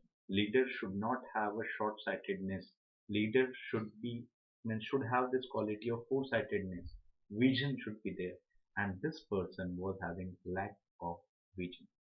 So role of Louis XIV, 15 was also responsible because the financial condition became worse during their time, and 16 made the condition beyond repair. Clear? So these are the important problems in the French monarchy. So you mentioned about earlier you mentioned about inequality. We adopted inequality, then exploitation. Then yeah, you mentioned about discrimination. Yes. So here we can mention about what we can mention about here. Mm, administration failure. Yes. Administration no pro people approach. Yes. No pro people approach adopted by administration. Clear? No reforms they introduced when there was need. Okay, so these are the problems prevalent in the society. These all problems are related with political system. Earlier we discussed about social systems. Yes, so everyone, we are going to stop this lecture here. In tomorrow's lecture, we are going to continue this topic. Yes, we are going to continue this topic. Tomorrow we are going to discuss the financial condition, that is means France pre-1789 economic condition. Then we are going to discuss about the consequences of that. Then one more aspect we are going to discuss, that is role of philosopher, because there are divergent views. Some say role of philosopher is important, some say it is not important. We are going to discuss that. Clear? In tomorrow's lecture. Yes, and the last important aspect, some of you ask me about the book list. So book list is very clear. You have to read limited, but read it rigorously and religiously. Very famous thing is just 9th standard NCRT, 11th standard NCRT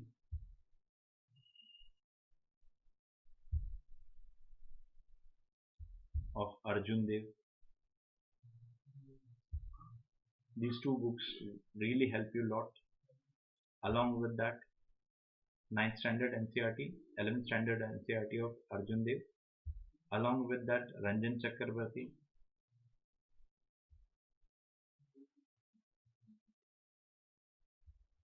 and one more book you have to refer for uh, post World War First onwards.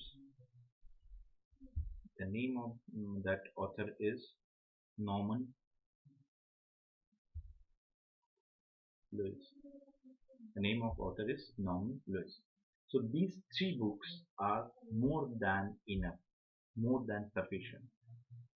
Okay? It will cover all the aspects of the syllabus. Yes, clear. So is there any question, any query? Anyone? If you are having question, query, you can text me. Yes, anyone?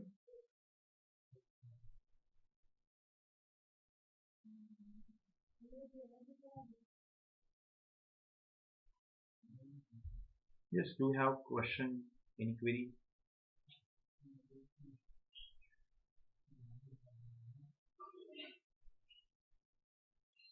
Yes, if you have, please let me know. Please feel free to ask. Yes, and if you are not in a position to ask right now, then please read this thing by your own, and tomorrow ask this thing in the first session. That's when we are going to start the lecture. Initially, we are going to discuss your queries and questions. Clear? Yes, everyone. Yes. So once again, thank you very much for your valuable time. Tomorrow we will meet at 8:30. And one more thing, I just want to let you know about. I'm going to start one more session, and that is related with the international relation. And why I'm going to take it that because world history and world history teacher and international teachers are basically different, and most of the time it happened that this person considered that other person is going to take nam, other person is going to consider this person is going to take nam. So I don't want to, because without knowing history, understanding of international relation is quite impossible. Clear? So I'm going to conduct the lecture from tomorrow onwards at 11 o'clock. There will be lecture of international relations, and from 8:30 to 10:30 there will be lecture of world history. Yes, everyone. So please do attend that lecture and subscribe to our channel Unacademy. Thank you very much. Thank you.